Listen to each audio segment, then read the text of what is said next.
today is the anniversary of D-Day. Now, I'm going to do something just really, really briefly here. First, remember, this was Operation Overlord. What was Operation Overlord? We didn't know how to get into Europe. Hitler had taken it all and had fortified it all, and we were trying to figure out, how do we get in? You know, we look at a map and we think, well, just go in here. No, he had fortified the whole thing. On the Atlantic coast, 3,000 miles of fortifications. That's what Hitler had done. Barbed wire, pillboxes, you name it, the works. He loaded it all up. They came up with Operation Overlord, and we went. Now, I want you to imagine something, and then we're going to move on. We'll talk about some other things, what Biden said and all that other stuff today, but I want you to picture this. You get up at 3 a.m. It's cold outside.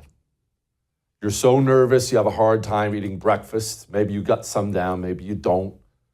You throw on all your gear and you head down to the water. It's still dark and it's cold. It's cold, rainy. And you step into a boat. You're very careful not to touch the water in the English Channel because it's cold too. You're already cold, you're already nervous, you already got the shakes. And you step into this boat. And then the boat begins to move in the dark towards danger. And you know this. And the waves start coming over the sides. The sea is so terrible, one of your boats capsizes. Everyone lost.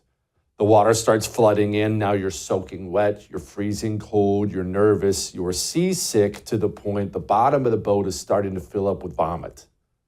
And on you go. And soon you begin to make out the outline of a cliff, a tall cliff in front of you. It's all dark and black. And as you get closer and closer and closer to that cliff, it starts to shoot at you. Mortar shells, machine gun fire, your friends start to get hit. And finally you land on the beaches underneath this 100-foot tall cliff. You and your friends are being shot at from the Germans above. They're chucking grenades down at you. But you don't just get to hide. There's nowhere to retreat to. It's just the ocean back behind you. You have to use ladders and grappling hooks with ropes on them like you're Batman to get to the top of this cliff while you're being shot at and blown up. One of your buddies right beside you was halfway up the cliff, 30 feet up, and the Germans cut the rope and down he goes right in front of you. That was the story. That's a brief part of the story of the 2nd Ranger Battalion and what they did on D-Day. It's a lesser known part of D-Day. Yes, they scaled a 100-foot tall cliff and fought the Germans on top of it. Can you even imagine the kind of bravery it takes? 225 men set out to do that day.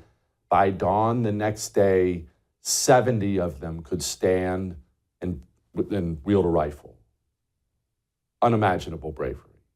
And we honor all of them today. The bravery that takes, all of you, it's amazing to me. I could never do it.